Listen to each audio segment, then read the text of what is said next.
Imagine waking up on election day and seeing that several social media posts claiming polling locations are closed or that voting dates have been changed.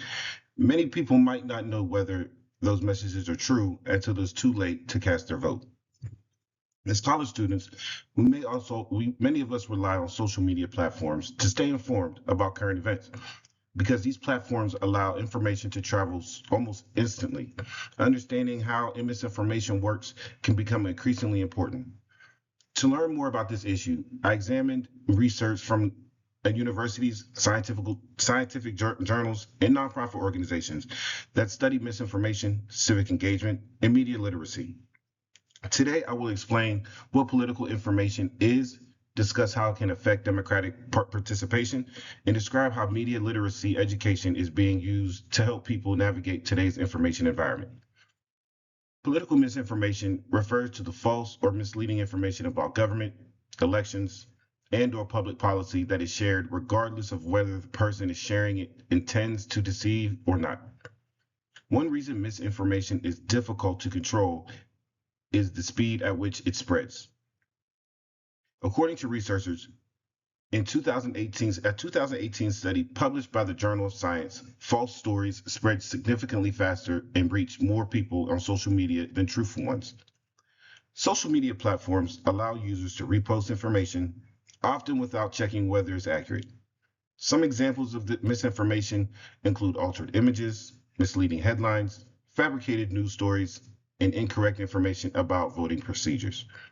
Because millions of people use social media every day, even one single misleading post can quickly reach a large number of people. Now that we understand what political misinformation is and why it spreads so easily, let's examine how to influence democratic participation.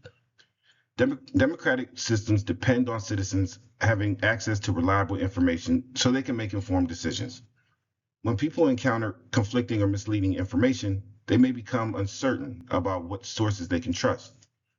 According to a 2024 report from the Pew Research Center, many Americans believe misinformation contributes to declining confidence in government institutions and elections. When voters doubt the accuracy of a political information, they may become more or less likely to participate in elections or public discussions. Young adults may particularly be affected because social media has become one of the primary ways to receive news. Misleading information can influence opinions, shape conversations, and affect how individuals understand important political issues. Researchers continue to study the long-term effects misinformation may have on democratic participation and public trust.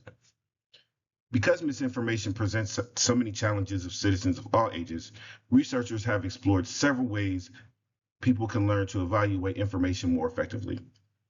Media literacy teaches people how to analyze messages, evaluate sources, recognize bias, and verify information before sharing it with others. According to a 2001 study by Sue Young Jones, published in American Behavioral Science, individuals with stronger information literacy skills are better able to identify fake news. Media literacy programs are already being incorporated into some government, history, and English classes, giving students opportunities to practice these skills before becoming regular voters and new consumers. Although researchers continue to examine which approach works best, media literacy remains an important area of study in efforts to better understand misinformation. Today, we've explored three important issues. First, political misinformation spreads rapidly through social media and digital platforms. Second, misinformation can influence trust in institutions and democratic participation. Finally, researchers have studied media literacy education as one way to help people become more thoughtful consumers of information. Political information is likely to remain part of modern life, but understanding how information is created, shared, and evaluated can help all of us make better informed decisions. Thank you.